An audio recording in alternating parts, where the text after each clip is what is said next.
Em nome do Pai, do Filho e do Espírito Santo. Amém. Ave Maria, cheia de graça, o Senhor é convosco. Bendita sois vós entre as mulheres, bendito é o fruto do vosso ventre, Jesus. Santa Maria, Mãe de Deus, rogai por nós, pecadores, agora e na hora de nossa morte. Amém. Glória ao Pai, ao Filho e ao Espírito Santo, como era no princípio, agora e sempre. Amém. Glorioso e bendito São José, rogai por nós. Em nome do Pai, e do Filho e do Espírito Santo. Amém.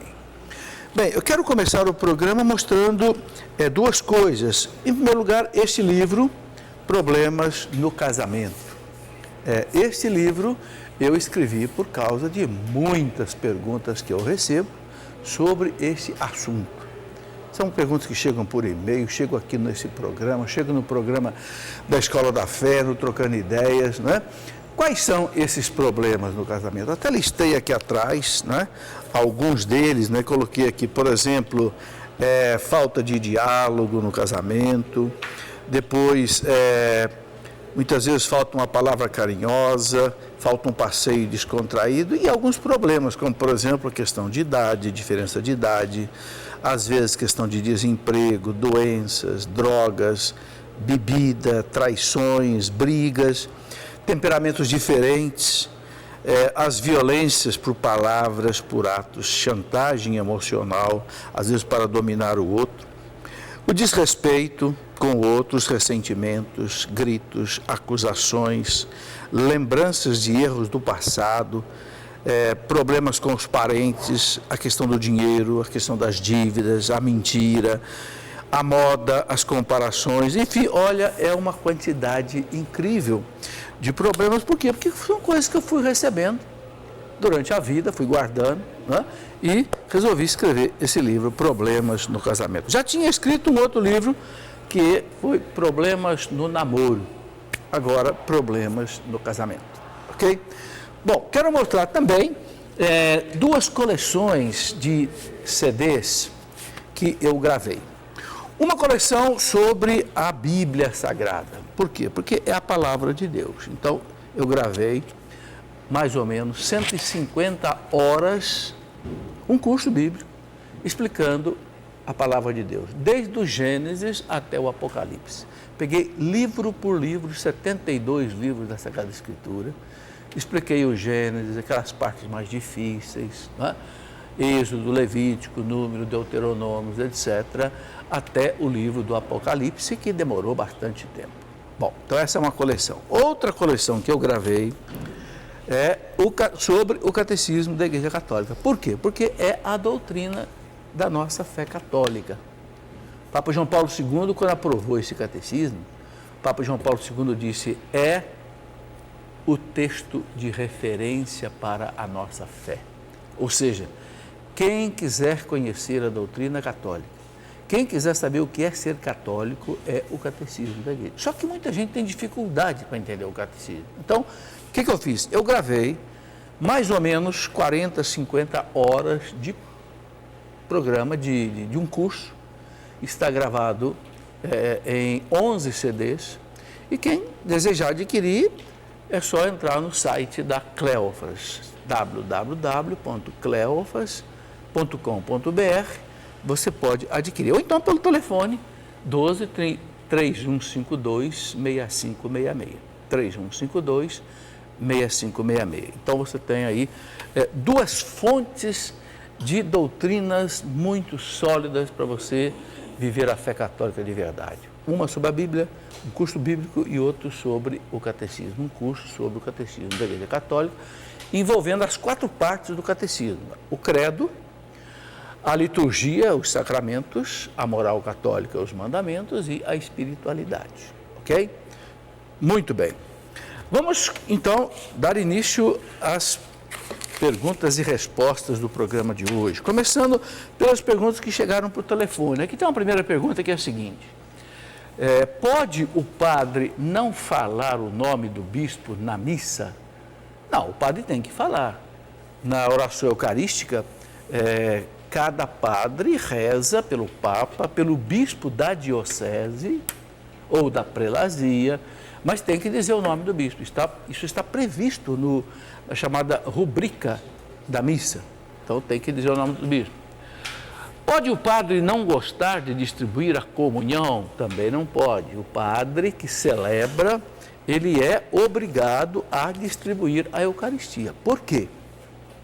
Porque, diz o rito da missa, o missal romano, que o sacerdote ele representa Jesus Cristo. Ele celebra in persona Christi.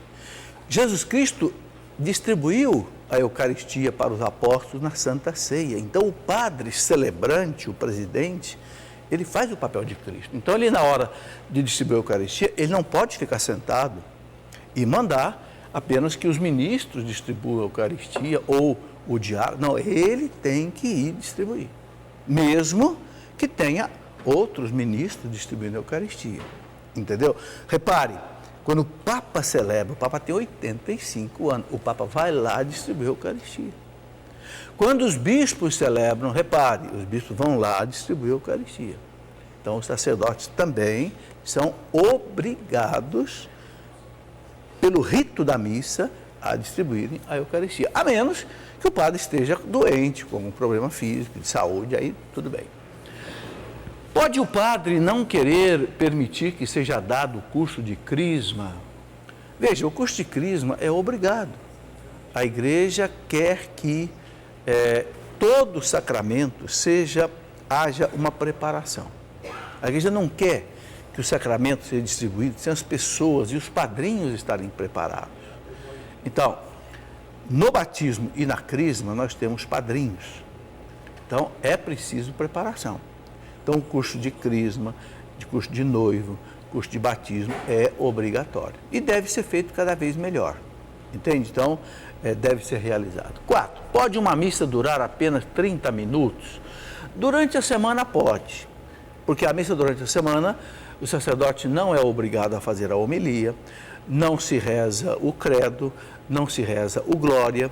Então, a missa durante a semana pode sim, e em muitos lugares ela dura mais ou menos 30 minutos. Por quê? Porque o povo trabalha durante a semana. Então, por que a missa é mais enxuta na sua liturgia durante a semana? Para que o povo que trabalha tenha oportunidade, por exemplo, de ficar apenas meia hora na igreja e voltar para o trabalho, ir para casa, almoçar e etc. Agora, no domingo, aí não.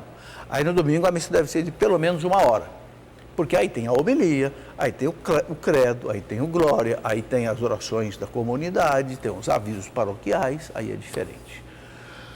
Bom, outra pergunta. Eu gostaria de saber por que não temos santos do Antigo Testamento, embora saibamos que foram muitos homens e mulheres que honraram a Deus com sua vida. Não é que nós não temos santos, nós temos sim. Nós temos muitos santos do Antigo Testamento. A igreja considera os patriarcas, os profetas, santos, sim. Agora, por que a igreja não coloca para serem cultuados? Não faz imagem, não coloca no altar, etc. Bom, por 2 motivos. Primeiro, porque a igreja não tem muitos dados sobre eles, como tem dos santos canonizados. Os santos que foram canonizados, a igreja fez um processo e tal, né? Tem mais documentação, tem mais testemunho. Então, como a igreja não tem muitos testemunhos, então ela prefere venerar esses santos, mas sem prestar-lhes um culto oficial. Bom, se bem que alguns, né, aí da virada do Antigo para o Novo Testamento, são cultuados. Segundo motivo é o seguinte, que no Antigo Testamento a moral era diferente. A moral católica ainda não estava na perfeição que atingiu com Jesus Cristo. Então, por exemplo, aqueles patriarcas, Abraão, Isaac, Jacó, rei Davi, eles tinham uma vida moral diferente da nossa. Por exemplo, tinham muitas mulheres, tinham até concubinas, mas isso para eles era legal, era moral. Mas hoje não serve mais de exemplo. Então, como santo, ele deve ser também um exemplo para os fiéis. Então, a igreja prefere, já que viveram num tempo diferente, numa moral diferente, que não serve como modelo para hoje, então a igreja prefere não colocá-los tanto em evidência. Mas isso não quer dizer que não sejam santos. Sim, a igreja os considera, né? Santo Elias, o grande profeta Elias, não tem dúvida, o rei Davi, São Davi, né? Abraão, Isaac, Jacó, os patriarcas, a igreja não tem dúvida disso, ok? Gostaria de saber por que Jesus se referia a Maria como mulher e não como mãe. Pergunta muito boa. O Gênesis termina com uma mulher, a Bíblia começa com uma mulher e termina com uma mulher. Né? Lá no Gênesis 3,15, a gente vai ver Deus dizendo para a serpente que uma mulher vai esmagar a sua cabeça. Por quê? Porque o demônio fez o pecado entrar na humanidade através da mulher. Ele deixou que a mulher levasse, né, aquele fruto proibido ao homem. Então Deus disse, então a salvação também vai entrar pela mulher. Uma mulher vai esmagar a tua cabeça. E depois o Apocalipse termina com outra mulher, ou com uma mulher também, aquela mulher vestida de sol, né? A lua debaixo dos seus pés, na cabeça 12 estrelas, o 12 é o número da plenitude, da infinitude, e o sol era aqui com o seu manto. Quem era essa mulher? A Virgem Maria. Então a igreja, né, vê nessas duas mulheres do Gênesis e do Apocalipse a Virgem Maria. Por isso que Jesus então olhava para Maria e chamava de mulher.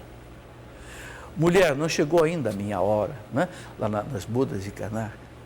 Mulher, eis aí o teu filho, filha, eis aí a tua mãe, aos pés da cruz, para dizer o quê? Esta é a mulher do Gênesis e a mulher do Apocalipse. Bom, outra pergunta em João 14:12, né? Nós entramos em uma passagem que diz, eu garanto a vocês, quem acredita em mim, fará as coisas que eu faço e fará maiores do que essas, porque eu vou para o Pai.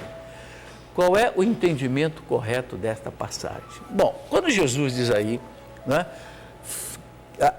quem acredita nele, né, acredita em mim, fará obras maiores do que eu faço, não quer dizer que nós seríamos assim mais do que ele, como Deus.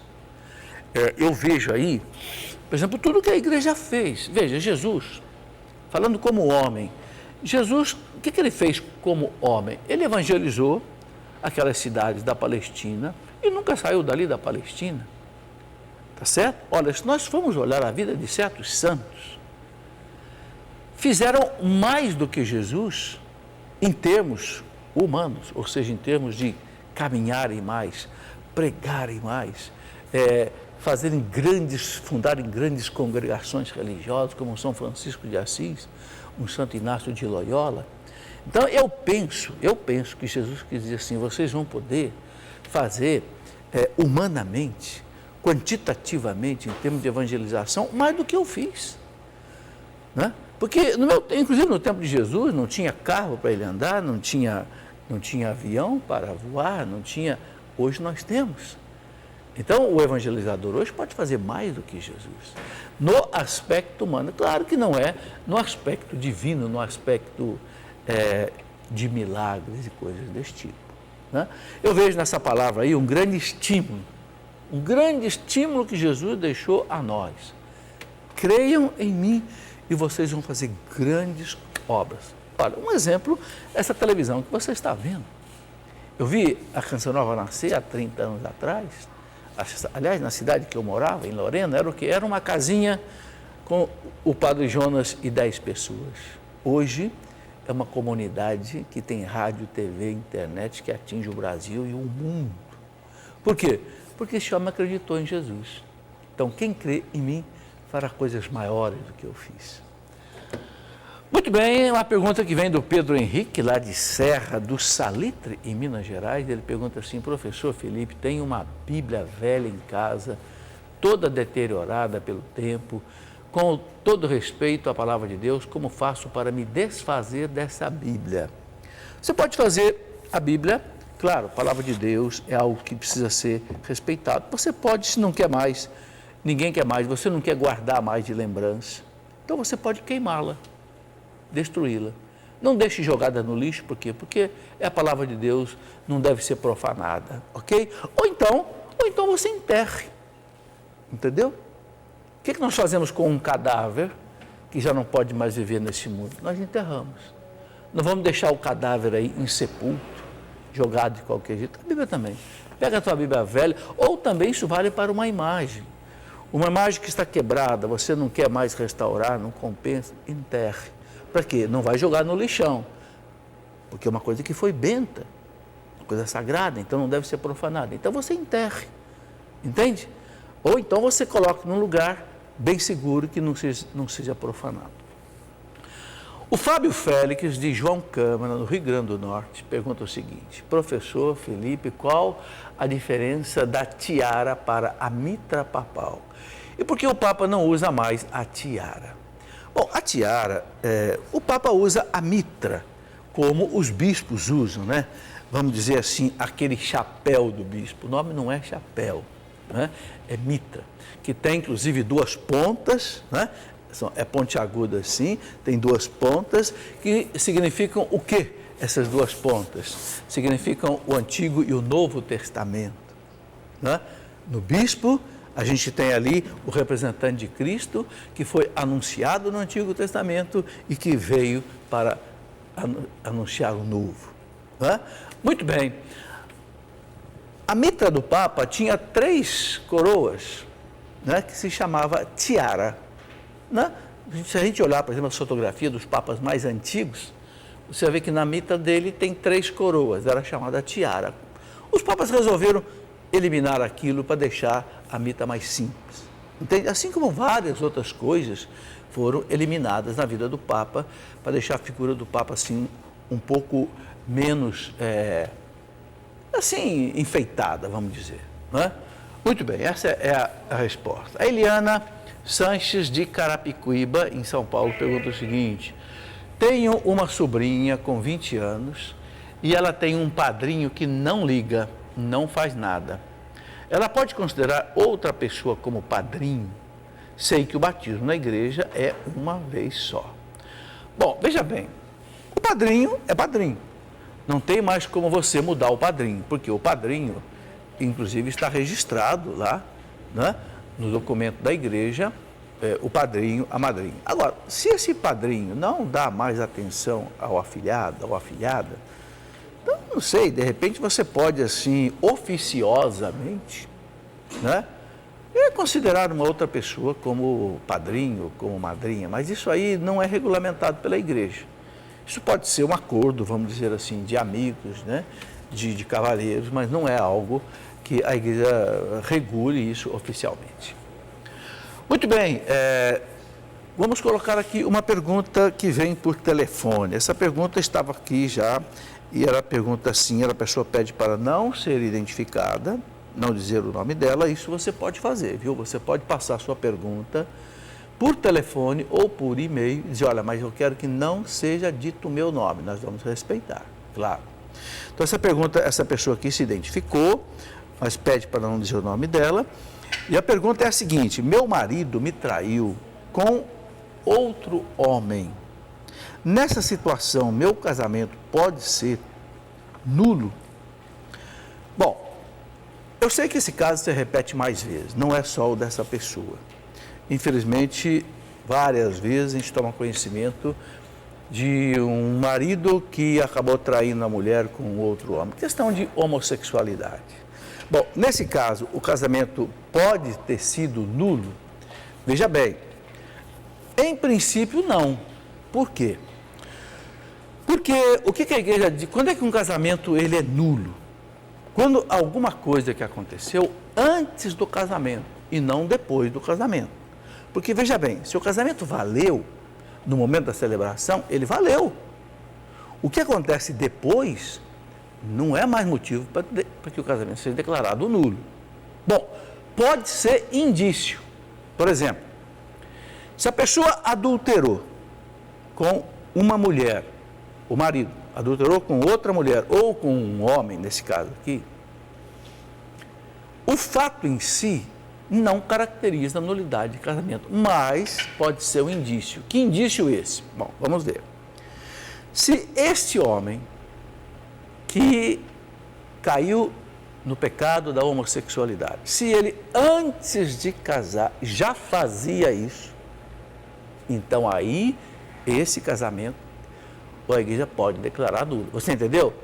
Se o fato aconteceu depois, mas ele já existia antes, a mesma coisa a questão do adultério.